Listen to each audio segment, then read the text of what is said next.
गेल्या 2 महिन्यापासून मोदीजींच्या आशीर्वादाने महायुतीचा उमेदवार म्हणून प्रचार करत असताना अनेक गोष्टी निदर्शनास येत होत्या आणि त्या गोष्टींना काउंटर करताना सगळ्या मतदारसंघामध्ये महायुतीचे सगळे नेते जनतेला आव्हान करत होते की आपल्याला ही निवडणूक देशासाठी लढायची आहे. ही निवडणूक गाव पातळीची नाही, ही देशाची निवडणूक आहे आणि म्हणून विकासाचा दृष्टिकोन ठेवून आपण मतदान करावं अशा प्रकारचा संदेश महायुतीच्या सगळ्या नेत्यांच्या माध्यमातून मतदारांपर्यंत देण्याचं काम आम्ही केलं आणि खऱ्या अर्थाने मोदीजींच्या विकासाच्या दृष्टिकोनाला सन्माननीय मुख्यमंत्री एकनाथ शिंदे साहेब, सन्माननीय उपमुख्यमंत्री देवेंद्र फडणवीस साहेब, सन्माननीय उपमुख्यमंत्री अजितदादा पवार साहेब यांच्या सगळ्यांच्या विकासाच्या दृष्टिकोनाला भिवंडी लोकसभा क्षेत्रातील जनतेने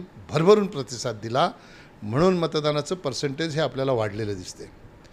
हे मतदान हे देशासाठी होत असते. निवडणूक ही देशाची असते. काही सहकाऱ्यांनी ही निवडणूक धर्मावर नेली, काही सहकाऱ्यांनी ही निवडणूक जातीवर नेली. जातीवर आणि धर्मावर लोकसभेची निवडणूक लढली जात नाही. लोकसभेची निवडणूक ही देशाच्या विकासाच्या दृष्टिकोनावर लढली पाहिजे. देशाच्या विकासाला चालना देणारं नेतृत्व कोण आहे त्या नेतृत्वाच्या पाठीमागे खंबीरपणाने उभं राहण्याची भूमिका घेऊन लढली पाहिजे. आणि खऱ्या अर्थाने आपल्या भारत देशाचा गौरव विकासाच्या माध्यमातून उंचावण्याचं काम देशाचे प्रधानमंत्री नरेंद्र मोदी यांनी केलेलं आहे आणि म्हणून जनतेने भरभरून प्रतिसाद देऊन, भरभरून आशीर्वाद देऊन खऱ्या अर्थाने महायुतीच्या विजयावर शिक्कामोर्तब केलेलं आहे.